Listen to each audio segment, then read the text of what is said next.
one is calcified. So this is a calcified small atrophic kidney. The condition is putty kidney or autonephrectomy. This results in chronic renal tuberculosis. Okay, so remember the tuberculosis results in caseating granulomas, and then in the end stage there would be dystrophic calcification. So this is example of dystrophic calcification. This kidney is normal in size and this is normally excreting. So it is affecting just one kidney. Okay. Another example of a small echogenic, it's not echogenic, it's actually bright kidney with calcified kidney. So it's a calcified kidney.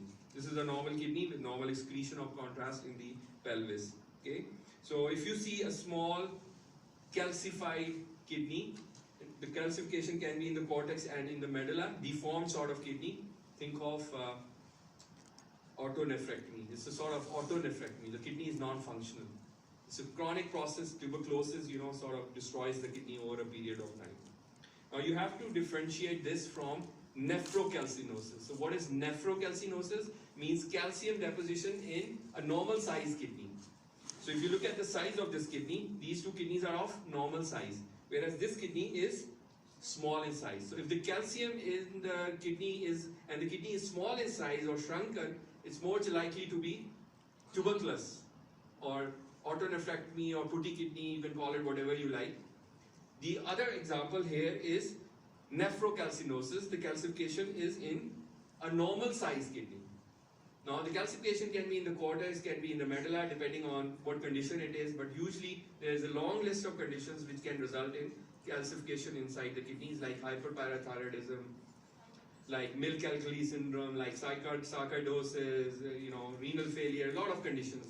Similarly, you can have conditions where you would have just cortical calcifications, poisons, snake bites, pyelonephritis, all can result in calcifications.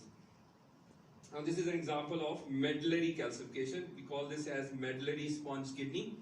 This is how the normal kidney looks like on one side, and this is how the abnormal kidney looks like. Actually these are the pyramids and the papillary part of the collecting system which get dilated, and later on there is deposition of calcium inside. So they give you an appearance as if there is bunch of grapes. You see?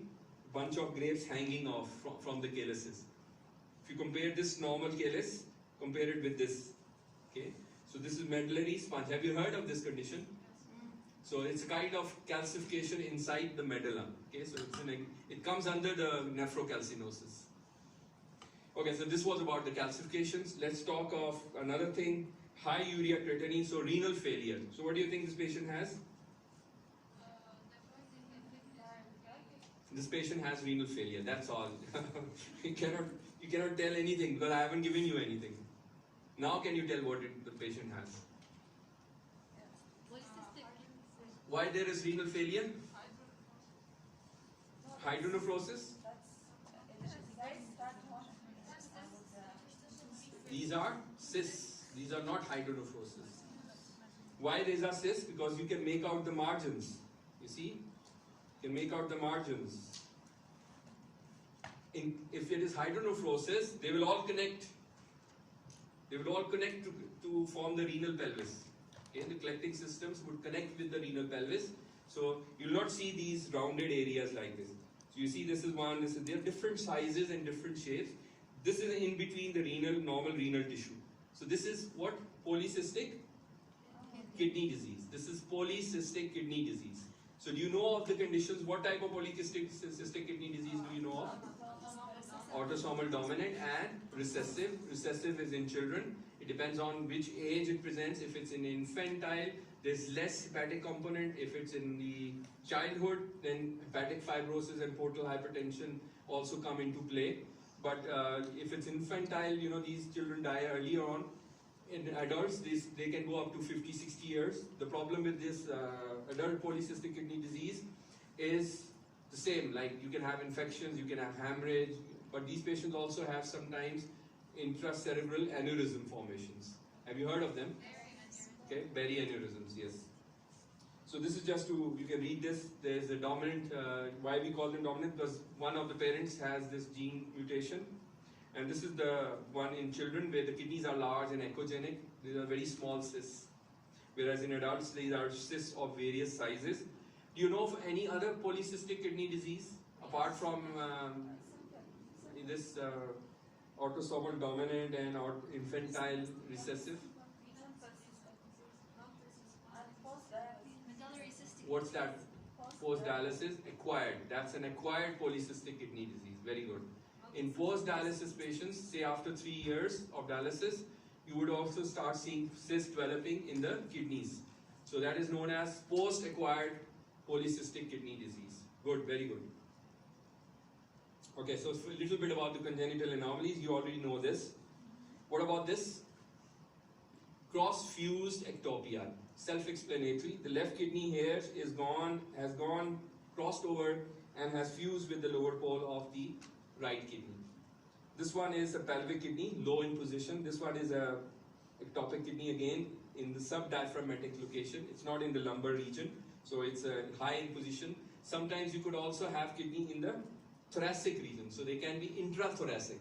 Very rare, but still you can have kidneys inside, located in the thoracic cavity. So it depends on these congenital anomalies where you are seeing these kidneys. So what about this kidney? No kidney here, we call this agenesis. If the kidney is small, atrophic like this, we call it hypoplasia. So if you have a small kidney like this, hardly 2-3 centimeter in size, it is hypoplasia. This kidney has a cyst, by the way. So this is also not a normal kidney. Okay, which one of these three is a horseshoe kidney?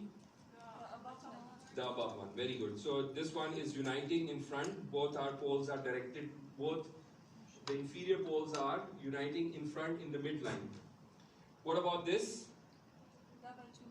Double collecting system or duplication of the collecting system. What about this? Bifid collecting system. So they are united in the pelvis. Here both ureters are separately opening into the urinary bladder. So you can see two ureters here. Here they are uniting here. So both congenital but little difference. What about this kidney? This is normal. What is going on with this one? Is it normal? No. So what's wrong with this? Hydronephrosis. The cause being here in the renal pelvis, pelvic-ureteric junction obstruction, PUJ obstruction. What is the cause for PUJ obstruction? Common cause? Congenital. Children have PUJ obstruction because there is narrowing at this part. It's a congenital problem. The other common cause is some renal vessel crossing over, like renal artery or renal vein can put its impression over and can result in obstruction. So PUJ obstruction is usually the common cause is a congenital one, and then can be an anomalous renal artery or vein that can cross over and can sort of obstruct this part. You can also have stones, but then you obviously would have a plain X-ray or an ultrasound showing you the stones. But it's not the common cause. Okay, so which one is cross-fused and which one is horseshoe? Very easy. This one is horseshoe. They are united at the midline. And this one is cross-fused. Why? Because don't think this is a kidney. This is probably the adrenal. So this is the upper and this is the lower moiety. So they are uniting. Both kidneys are uniting. So this is a big kidney. Why? Because the other one has gone and fused with the lower pole. So this is a cross-fused ectopia on the left side. Okay, this was about some congenital conditions. Let's talk of the cysts which you see in the kidney, which are very common. So you have a cyst here of 3.5 centimeter size, which has a thin septa, which is probably enhancing. So what would you do with this cyst? Leave it or excise it? Excise. Why excise it? So this is the problem. When you have a cyst in the kidney, you have to tell the surgeon what to do with it. Either leave it or excise it. The surgeon wants an answer. So how do we answer? We have a Bosniak classification to answer this, to help us tell the surgeon what to do with the cyst.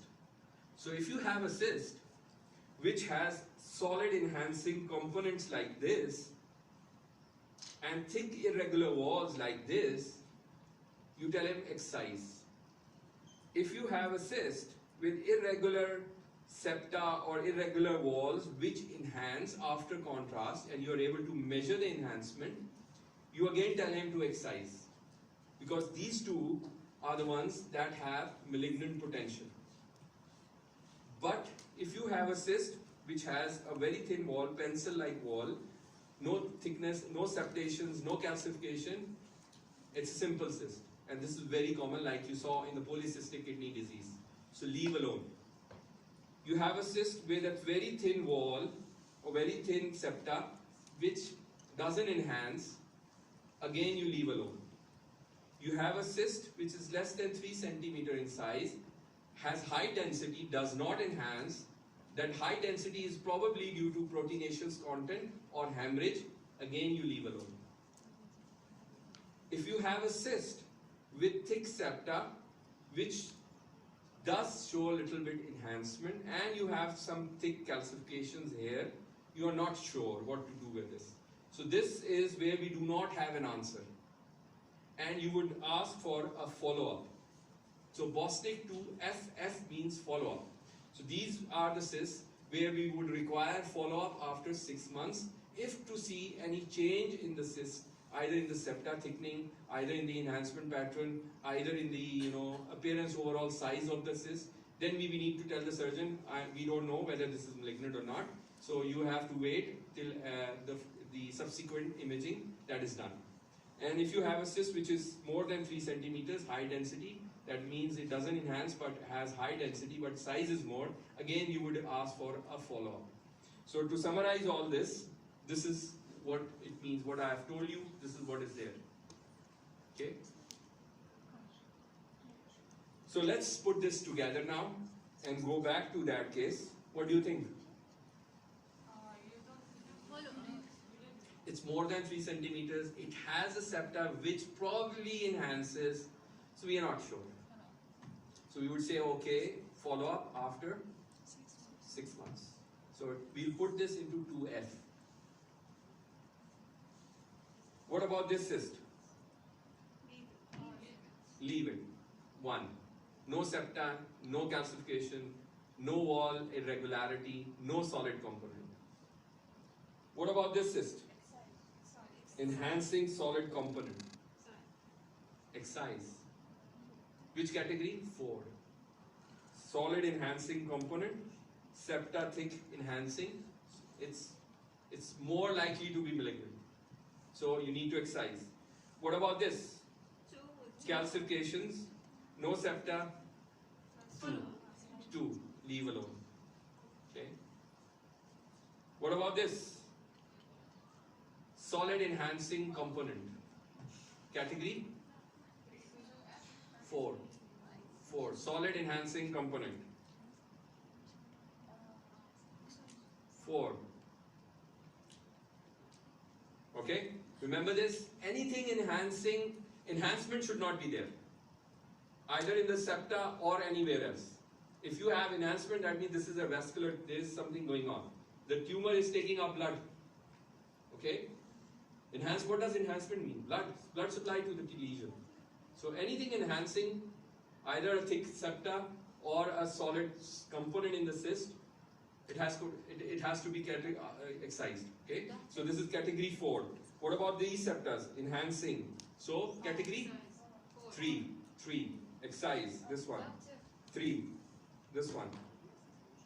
Okay? If you don't remember, just go through them again. 1 is simple cyst, 2 is septa, calcifications, high attenuation, size less than 3.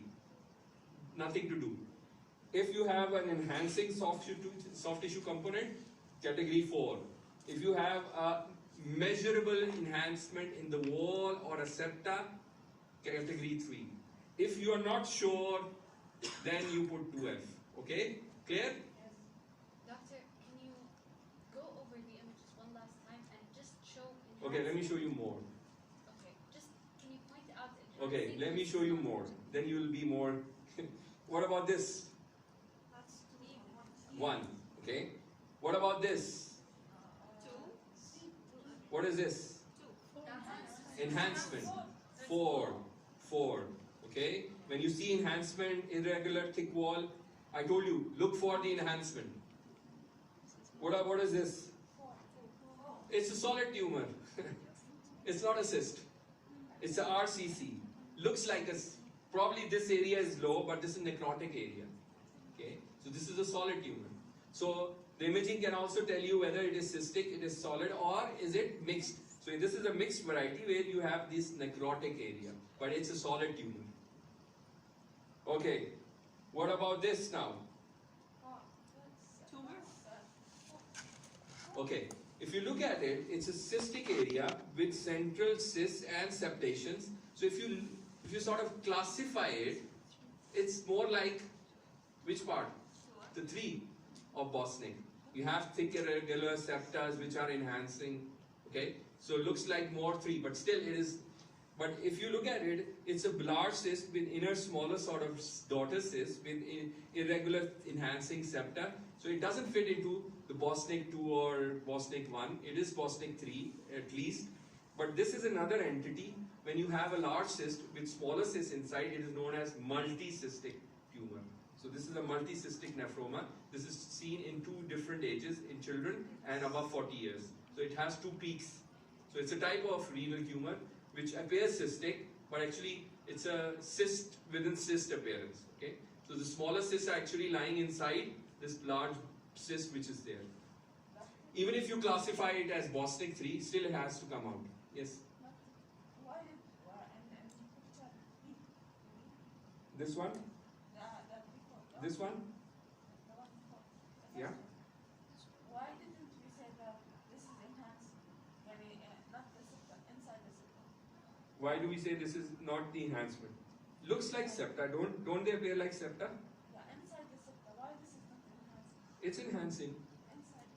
Inside. Inside the septa is enhancing. Like inside the cap.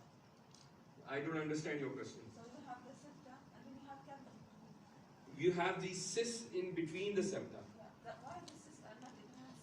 Because the cyst doesn't enhance. The cyst has fluid inside it. Why would it enhance? But it's quite bright, isn't it? Yeah, It's quite bright. Okay, the contents would be different. You can have proteinaceous material. It can be hemorrhage. So high density can be because of any reason, like hemorrhage, protein, component. It's not that you would have simple fluid inside. Obviously, this fluid has different nature. Okay. By the way, this is a tumor. It's not a cyst. Understand? This is a multicystic nephroma. It looks like a cyst. On appearance, it looks like a Bosniak 3, but it is actually a tumor. Okay? It's a tumor which is seen in children and adults. It's not that common compared to renal cell carcinoma. Okay, the commonest tumor is renal cell carcinoma, which is this solid tumor. You can have these necrotic areas, and obviously you need to stage it. Where is it spreading? Okay, so if it goes